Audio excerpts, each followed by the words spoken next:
Hello everyone and welcome to another high-low game of Age of Empires. Today, bring your lighter, some kindling, and an extra pair of underwear because it got real cold in Schwarzwald as DanMT, playing as the Teutons in red, prepares to take on Hoang, playing as the Mongols in blue. Now all the players heard their herdables explore their immediate and closed off surroundings and perhaps go and hunt some boars very early on. I think I saw a bow and arrow in that villager's hand, and try to get their butts up to Feudal Age, Castle Age, hopefully even Imperial as fast as possible. Why don't we take a look at the Civ matchup that we are going to be watching today? But first, it looks like our Mongol has brought a pet sheep along. Now, why, oh why did he decide to create a wall off here with one boar outside the wall off? Uh-oh, now a second boar goes to the outside the wall off. So shenanigans already abounding right at the beginning. I believe if I had to make an educated guess, Hoang brought the sheep over to help him create a bit of obstacles for these boars to make sure they don't kill the villagers, to help lure them all the way to his town center. Although Dan is contesting the boar with a very well-placed palisade gate. Guys, I haven't even gotten into the Civ descriptions yet. Can you calm down? Let's see if anyone's close to getting a kill. Yeah, it looks like Hoang's scout very close to dying.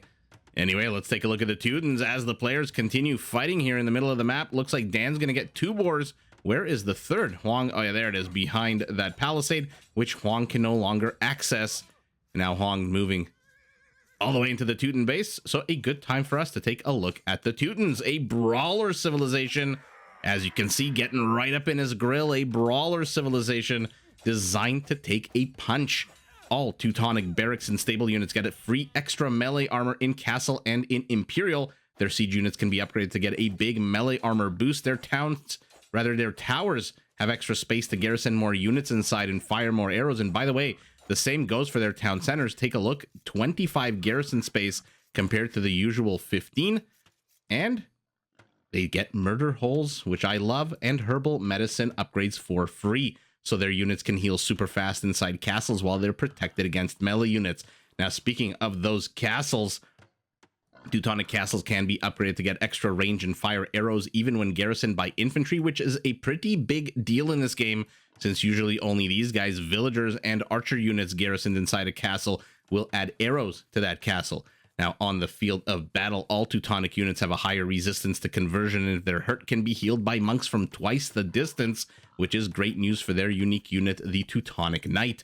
This is a ridiculously slow, but overall incredibly powerful, heavily armored infantry unit. Now, to support a big, hungry population, Teutonic farms are the cheapest in the game with a 40% discount. Enough villagers to build a house, says Dan, as he gets housed at the 15 villager mark, or rather 15 population mark. Taking a look at Hoang, man oh man, as he loved playing as the Mongols recently. We saw him struggle in the last Rage Forest, Black Forest map against the Britons. Let's see how well he does against the Teutons.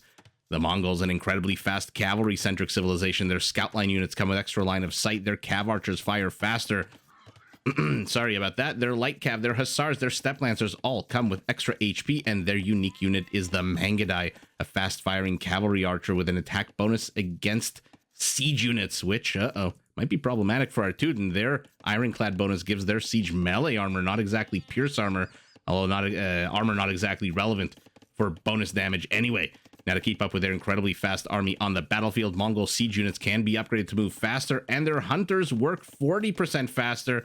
Talking about these guys who are hunting the ibex right now, and the Mongols can upgrade their houses so that they don't lose population space if they ever get destroyed. Did he just...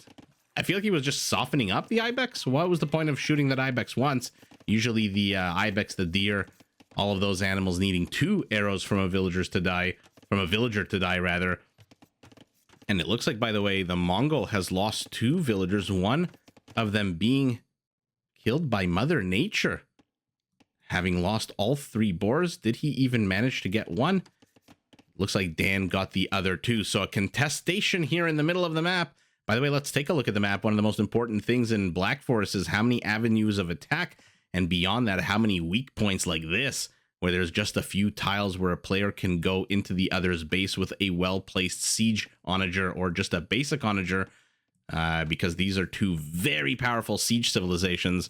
So should be a pretty fun matchup. And let's take a look at the resources. We've got 3 patches of gold, 2 patches of stone nearby. Not exactly the most relevant of where they are, because unlike Arabia, now that the walling off has occurred, there isn't exactly a villager behind enemy lines anywhere here. So the most important thing is, where are the extra resources? Looks like Dan has a bit of stone and gold kind of pretty far away from his town center. Hoang, the exact same thing. A bit of stone, a bit of gold. Both patches to the right and to the left look like they are being protected by the snow leopards. Hoang already opting to go for his lake. Is 2 civilian population ahead, having lost his scout.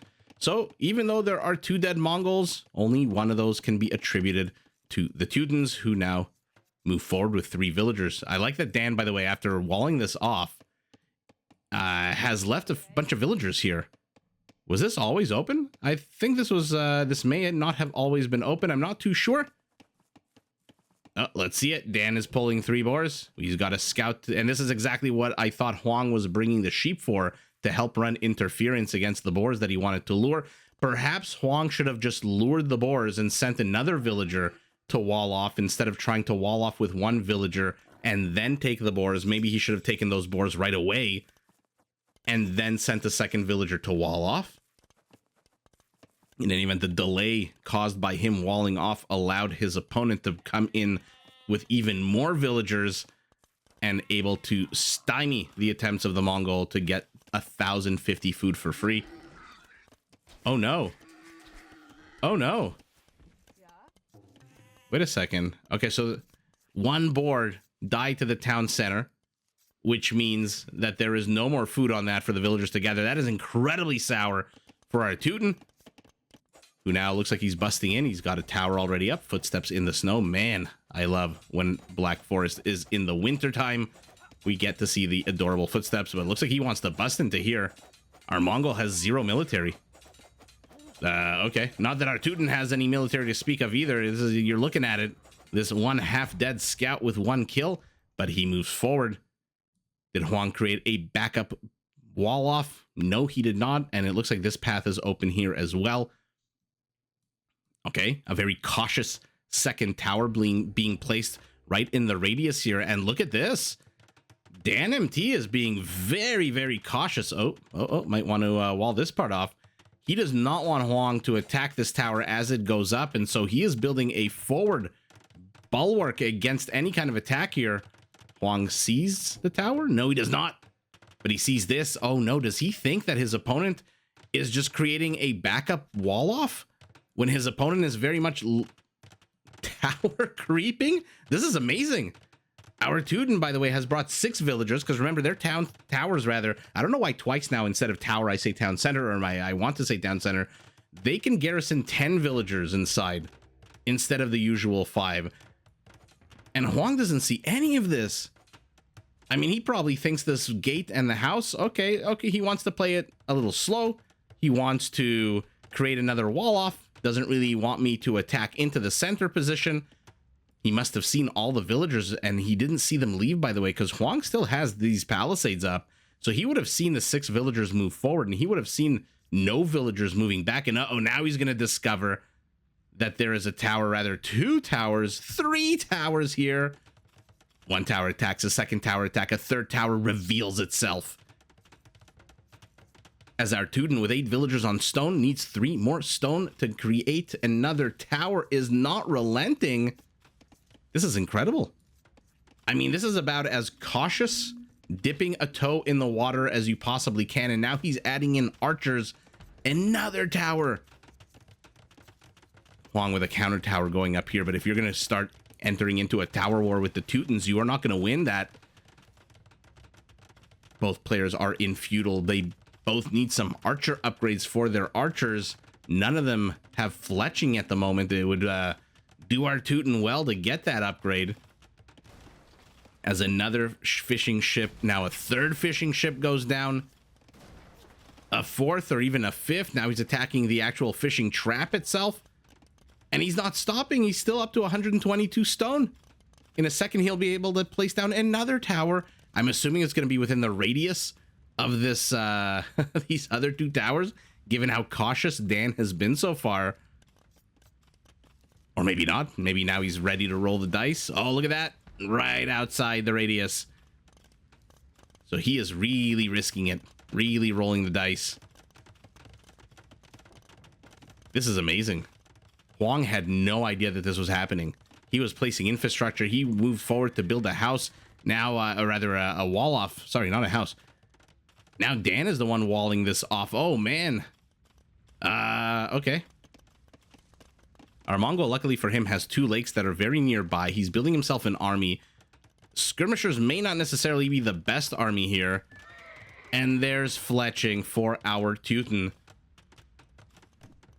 who's moving forward with spearmen. He loses his scout. Hoang finally gets the first kill of the game at the 18-minute mark and manages to lame temporarily, maybe, the tower. Let's see. It's a lot of villagers here. There are 2 spearmen. Okay, Hoang loses a spearman and a villager. Or sorry, Dan loses a spearman and a villager. Then he loses another spearman to the loss of more. And oh man, 3 scouts is not a cheap price. The tower is at 62%, and now there's no more melee units here. Is Dan going to sacrifice these archers to distract these skirmishers? No, Hoang retreats. Okay, look at Hoang's gold. He's got to get up to Castle Age ASAP.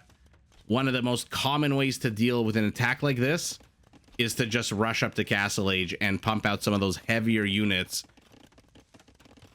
I'm talking about siege, I'm talking about knights, I'm talking about things that can take a beating from towers, from any kind of feudal age structures or units. And Hoang is doing exactly that. Look at Dan's resources. He's got 1 chicken nugget in his McDonald's bag. And that's all he has. Another tower is going to lame part of this lake as well. This is going very, very well for our Teuton, going very, very badly temporarily for our Mongol. But again, he is going up to Castle Age off of the back of 4 more economic units, 3 more economic units. And now there's an emergency tower. I wonder why here and not why here, to protect at least the stone. Something's attacking something. I'm hearing some kind of melee attack. Oh, it is you, Mr. Spearman, attacking a house. And it looks like our Teuton isn't done yet. Even more fishing ships. I mean, the economic laming so far is just absolutely brutal. Hoang is losing food. He is losing wood. He is losing his economy, but he's a minute away from the next age. More and more stables are going up for him. So I expect to see some knights. I don't really think step lancers would really get the job done here. And his opponent, who's now ahead 5 economic units, must suspect that our Mongol, pushed into as hard as this is not panicking, is not reacting at all. He must be going up to the next age. Dan must realize that. And look at the minimap. Hoang has been sandwiched into this little rectangle here. And let's see. Okay, our Teuton now sees that he's in castle. He sees the siege workshop going up as well with the vision of the tower. Another tower going up. Oh my goodness. Hoang has 1,000 wood, almost 900 gold. So I'm assuming once this comes out, a ram? Ramalama Ding Dong. 3 rams are coming out. And he is going step lancers. Why is he going step lancers? Step lancers have 1 range, which means if you just right click this tower, it'll stand outside the murder hole radius and get attacked by the tower. So I'm a little surprised that he's going step lancer that as opposed to knight. But we'll see if it works out for him. 2 step lancers move forward. Where are they going? Not too sure. They look a little confused. They're running around collecting arrow fire. Perhaps they're distractions to give Hoang time to move his battering ram forward. But what the hell was the point of that? Or maybe they were just scouting to see if there were any additional units or buildings here for our Teuton, who moves forward with these spearmen. And there's that range I was talking about on the step lancers. Okay, so the first tower will fall, and now all of a sudden the situation has reversed. Hoang has pulled a reverse Uno card and said, hey, you pushed into me, but I'm here, I survived. And Dan knows that. He knows his time inside the Mongol settlement is limited. and is coming to an end unless he can come up with something behind this. He's going archer units against a battering ram onslaught. Meanwhile, Hoang is adding in monks, scorpions. He still has his skirmishers, he still has his scout cav, and he still has his 6 step lancers, which continue to run around here, staying close. But our Teuton has prepared a line of defense here. Spearmen will no doubt move forward once they see the battering rams. There you go. And the archers, 7 archers in here, should be enough to shoo away this siege. Will he get it? He gets the scorpion.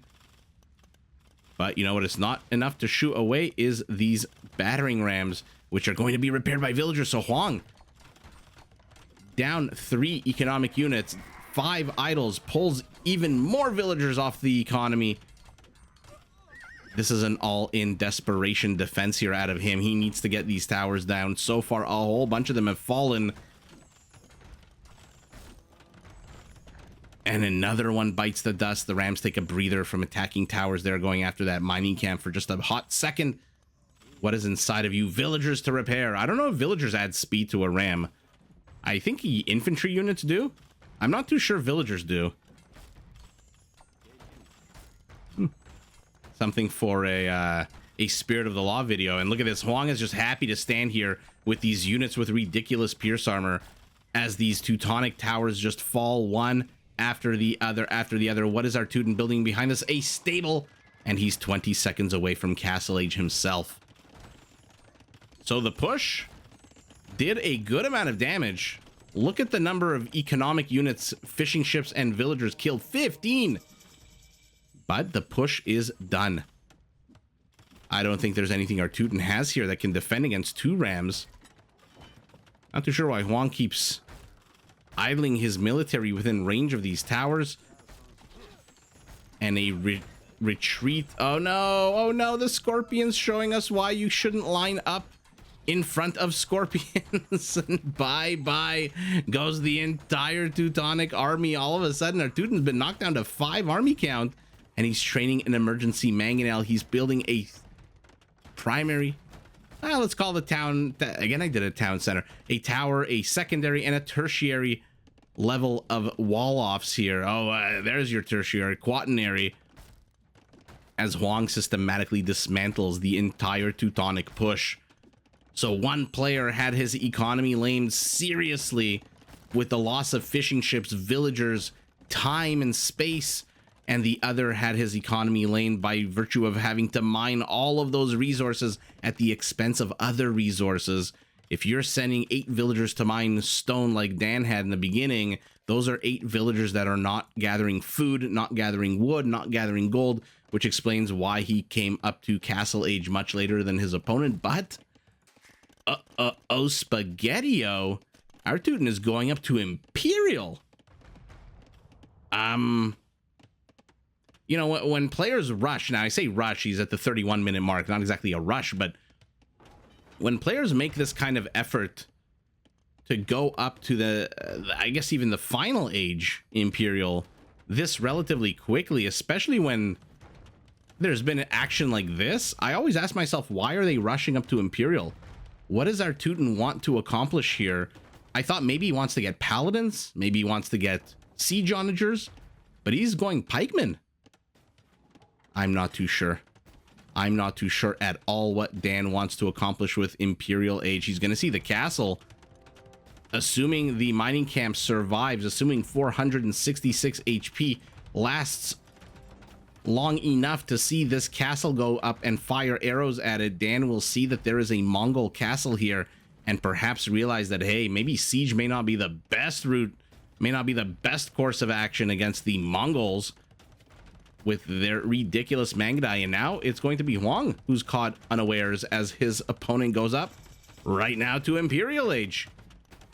I mean, look at Hoang's resources. He's got enough stone for another castle. He's got enough gold to go up. He doesn't have enough food. With 24 villagers and fishing ships on food, though, should take him a few minutes, and the mining camp survives long enough. So now Dan sees that there's a castle here. Nothing really being trained from that castle. Maybe he wants to get a Treb up, but I don't see a single castle for our Teuton. Keep in mind, the Teuton has accomplished all of this off the back of one town center. Now, our Mongol has a second, not exactly the Wait a second. How the hell did this knight get in here? It had 1 HP. He must have snuck in through the stable that was here. We'll keep an eye on that knight and see how the hell he got into here. And all of a sudden, a bunch of pikemen move in. A castle going up for our Teuton. Might want to wall off the north part here as well. He loses his mangonel. He gets very little accomplished with these pikemen. Scorpion is having a field day. The two skirmishers stand until they can stand no longer and die because the pikemen are inside the minimum range. And now they're going after fishing ships and fishing traps. Do they have it? I think they have attack bonus against ships, right? Plus 16. Fishing ship plus 16. Teutonic Castle is going to go up. And he's going to get Bodkin. Uh-oh. One Mangudai down. Okay, so one Mangudai discovers that there's a castle here and pays the price for that discovery. Now, Dan, by virtue of having placed that one piece of wall here, can open it up whenever the hell he wants to, and now is whenever the hell he wants to. There's infrastructure here you might want to attack, but he's going after the economy yet again. But Hoang, take a look at the numbers. He is 15 villagers and fishing ships ahead. His army count is higher, even though he's got 7 idols. And now he's exploring the map to the north, or rather trying to get the resources, because on Black Forest, the players always play the game on explored, so they see where everything is right from the very beginning of the game. Ooh, Mangudai taking a whole bunch of rocks to the face. Okay, Dan's pikemen doing a decent job keeping the steppe lancers at bay. The Mangudai also can't really engage into 2 Mangudai unless they want, or mangonels, mangonels, unless they want to take a little bit of damage either to their HP or to their lives. First of all, he shits the bed. He moves into the minimum range of the mangonel. Okay, does get 1 Mangudai. Looks like he injured his pikemen more than he did anything else. Oh, Dan is not getting great attack grounds there, but he's an Imperial. Hoang is an Imperial too. He has the high ground. Is he building a Treb? No, he's not. So an emergency situation here. Our Teuton is back. His towers have been cleared up, and his high ground castle is being shelled at. Hoang chooses to place 2 very rear-facing castles. Again, a confusion for yours truly here. As yet another Teutonic castle gets placed down. We are getting masonry as well, so the HP is going up. Hoang's castle, unless it get repaired, down she goes. Crumbles onto the hill. Now the gold line is exposed. The Mangudai move in. They try to contest the construction of this castle. Looks like a random pikeman got converted here. We know he's converted because he's got 0+5 melee armor, which is not something the Mongols get. The Teutons, remember, +1 in castle, +1 in Imperial for their melee armor. And the Teutonic castle, by the way, gets stopped. It gets stopped, but there is a bombard cannon out as well. Our Teuton is bringing out the heavy hitters. And let's see how Hoang is responding. Chemistry, conscription. He's getting economic upgrades as well. He still has 1 ram, 18 Mangudai. And there's the castle being replaced. But again, there's nothing here to defend it against these Mangudai except the attack path of the other castle. Who is he going after? He's going after the Treb. The Treb is being repaired. Oh, what a fantastic defense of that Treb by Dan, who is using his... he's using his Trebs to shell away at fishing ships right now. I mean, Dan has a bee in his bonnet for the Mongol economy. I don't know how else to put it. He's targeting economic structures and giving them priority. The pikemen chase north. If they chase far enough, they are going to see that there is a mining camp here, but no, they chase no longer because they are dead. And what, oh, what is our Teuton doing? Our Teuton basically has no real army. He's got 13 pikemen in Imperial Age. We've got 21 Mangudai, fully upgraded attack-wise, fully armored, not elite. And going after that town center now is Dan, who guns it down. Bombard very exposed here, though. Uh-oh. Again, Dan's attack rounds are not the greatest. He is going to lose that bombard to a one-shot of the Mangudai. And I mean, our Teuton. Is the game plan here just heavy siege surrounded by endless waves of halberdiers? which is definitely, I guess, a possibility. Eventually, if you push the Mongol far back enough, he's gonna have to take a fight. But until then, he can just keep running circles around your pikemen, even if they become halberdiers right underneath our very eyes. One poke. And... okay, he did manage to get a little bit of HP, more than I expected him, to be honest. Dan's gonna have to practice his attack rounds a lot better if he wants to gun down this lightning fast Mongol army.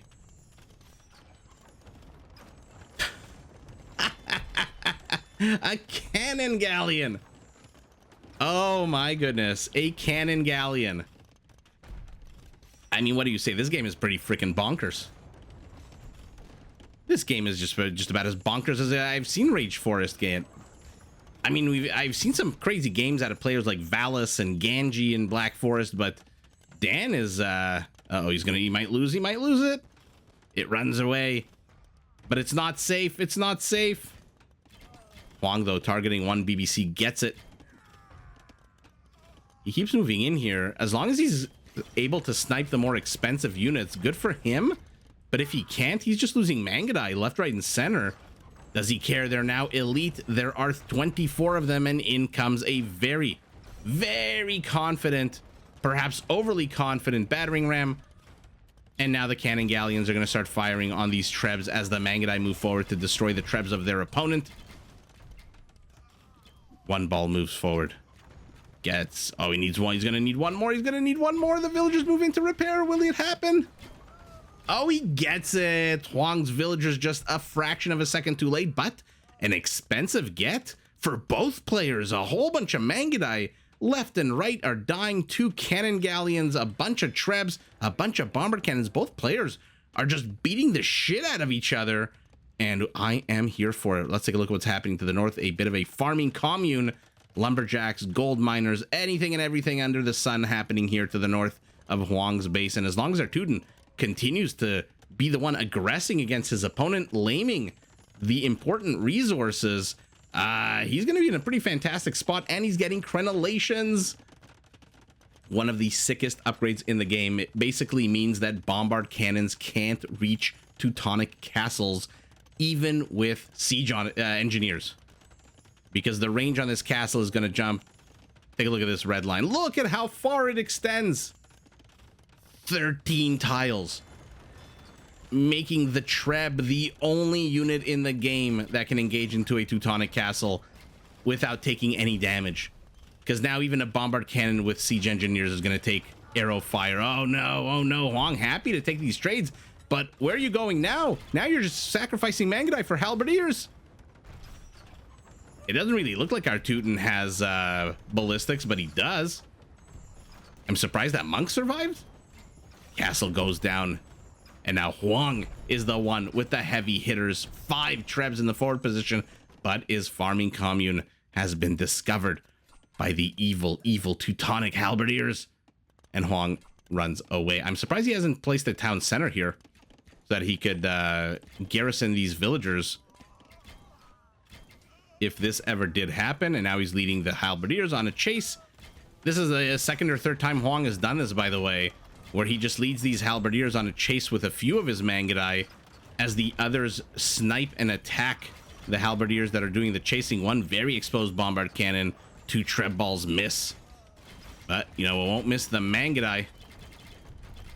And all of a sudden things are going real pear-shaped for our Teuton, who for the second time this game has been knocked down to the center of the map, or rather knocked back to the center of the map, and Hoang replacing his houses.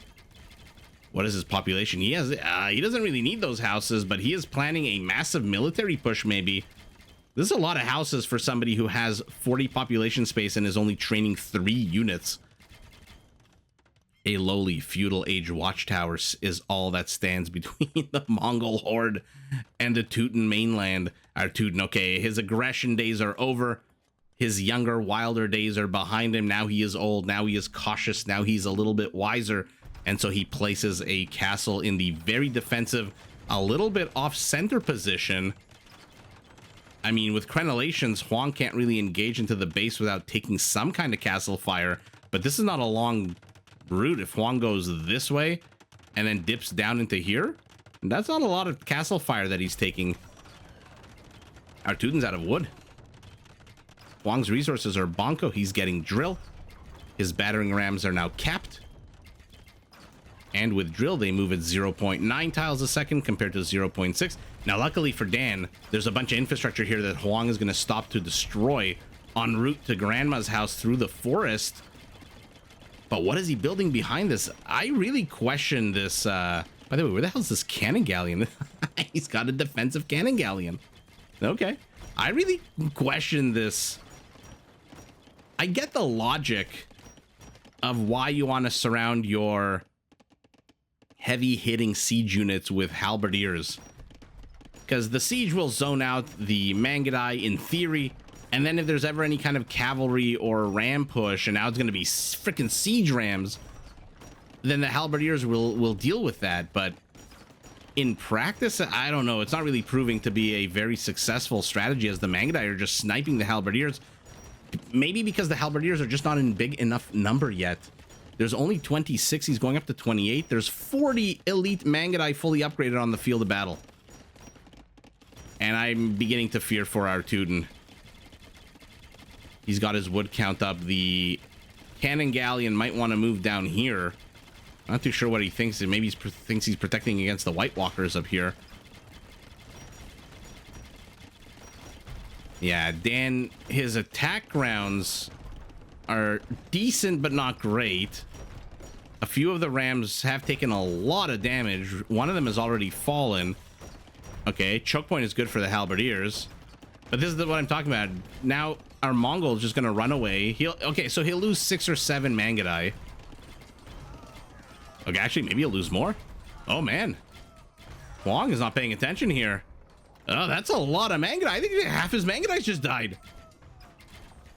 That being said, our Teutonic army is dissipated yet again. The castle is down. The siege rams are here. They are nigh unstoppable. Cannon galleons again taking on... Do they have siege armor, by the way? No, they don't. So the Mangudai do not do any kind of bonus damage against them. A ram moves forward. It is met with a bunch of halberdiers. And now Hoang is in his element. He's got 37 army count to 18. He's down 20% in the villager department. Uh-oh. He's got to be careful. You can't lose these trebs. You cannot lose these trebs. And it looks like he's going to lose... Oh, he's going to go down to one last treb. Oh, that is so sour. He's got one last treb. Why don't these bombard cannons have siege engineers? And all of a sudden, wait a second. There's no more trebs for our Mongol. What there is a whole bunch of Mangudai. And this is the last stand for our Teuton. This is the last stone he has castle for. A random Teutonic knight moves forward. He is there to kill rams and chew gum, and he is all out of gum. Another one pops out. So at this point, Dan is desperate. He is throwing whatever he can at the Teuton. And by the way, the Teutonic knights are doing a pretty damn good job. They've got 6 freaking armor. And with murder holes for free, Hoang is losing a lot of army, but does he care? There is a never-ending push, a stream of Mangudai moving forward, and the 2 rams survive. And all of a sudden, there's no more army here for Teuton. And that's it. The base has been cracked. How's he going to respond to this? He's training 14 halberdiers. That's not going to help. Oh, no. And now he can't. Oh, yeah. Good luck to you. Moving forward to oh, my goodness. To repair. That's the word I'm looking for. And wow. Okay.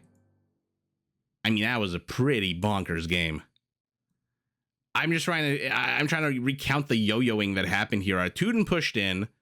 Our Mongol pushed him back.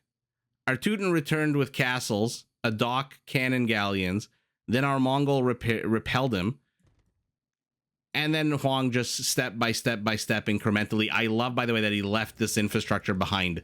He did not waste his time. Even though he had the trebs and the rams to kill it, he was 100% on the offensive, which means ignore your enemy's infrastructure here. He has a house. He's seen what's here. So if anything pops out of these Teutonic siege workshops, he'll deal with them. but there's no real reason. He knows his opponent isn't really going to train anything out of here if he's so worried about being on the defensive. And I wonder if the Cannon Galleon would have been better placed here, although perhaps our Teuton thought he could hold. But what an absolute bonkers game of yo-yoing. First the Teuton Tower, then the Teuton Castle, then the Teuton Cannon Galleon. What we didn't see is any kind of Teuton heavy-hitting humanoid units. I'm talking about cavalry, talking about Teutonic Knights would have been fantastic, as we saw their armor just absolutely bonkers against the Mangudai that has no bonus against it. And wow, oh wow, what a fun game. Ultimately, though, it is the Mongol siege that manages to overwhelm the Teutonic siege, and more importantly, the Teutonic structural defensive structures of towers, gates, walls, and castles. And the last castle with 19 HP is about to fall, and it doesn't matter that it's taken down 16 enemy units. It doesn't matter at all. The Mongols are doing what the Mongols do, which is overrunning anything and everything in their path. And they've cracked open the Teutonic base, and that's basically it. Now, you know, 33 Mangudai are just going to show up here and destroy this economy. And with that, the game, 152 pikemen halberdiers to 117 Mangudai. The Mangudai win this hands down. PKPM very low for Dan. Decent for Hoang towards the end of the game. One player peaking at the beginning, one player peaking at the end. Although with the slower moving Teuton army, APM not exactly a huge necessity. Economy is also not that different. Both players getting 2 relics. What was the 5th behind some kind of wooded area? We'll take a look in a second. But what is this? About 3,700 difference in economy, which is less than 10%. A lot more wood for our Mongols. Surprising with the Teuton farm bonus. A little bit more food. What am I talking about? Sorry. There we go. The Teuton had more food. The Mongol had more wood, more gold, and stone. They both mined all of the stone available to them, so they both end up with identical stone. Only one conversion. 36 buildings destroyed. 36 buildings destroyed. This is absolutely epic. Wow, what a game of destruction here. 164 kills by our Teuton, 223 by our Mongols. Looks like they both also killed the same villager count, 38 and 31. And where's the 5th relic? There it is. That's how you know the 5th relic is behind some kind of barricade of forests and snowy pines or whatever the hell this is. Yeah, guys, I'm getting better at identifying trees. I'm going to pat myself very hard on the back. And ultimately, though, what an absolute crazy double push here out of our Teuton, a double hold. And Hoang, by the way, showing us multiple lessons in this game. Not to panic when you get tower rushed, to calmly expand to wherever you can, and to eventually go up to the castle age quicker than your opponent, even though Dan got to Imperial, and with that castle pumped out the Trebs needed to destroy Hoang's. But man, did he have a bee in his bonnet for his economy. He was using Trebs to attack fishing ships and fishing traps instead of military infrastructure right underneath his very nose. I wonder how much that ultimately played a role in helping Hoang survive long enough. Not that he was even using these stables beyond the first few minutes of the game. I mean, he trained those step lancers, and after that, it was all castle all the time. And by the way, what the hell is this? This is a rear castle base if I've ever seen one, and he's just using that look at the push. He's got no stone at all, so I'm not too sure why these villagers are moving forward. Maybe to place some siege workshops here. But wow, what an absolute fantastic game out of both of them. And Hoang, having fallen to the Britons, does overwhelm the Teutons, takes the W, but GG to both players. Did you enjoy this video? Check out these other clips and make sure to subscribe and enable notifications so that you're notified of my latest uploads.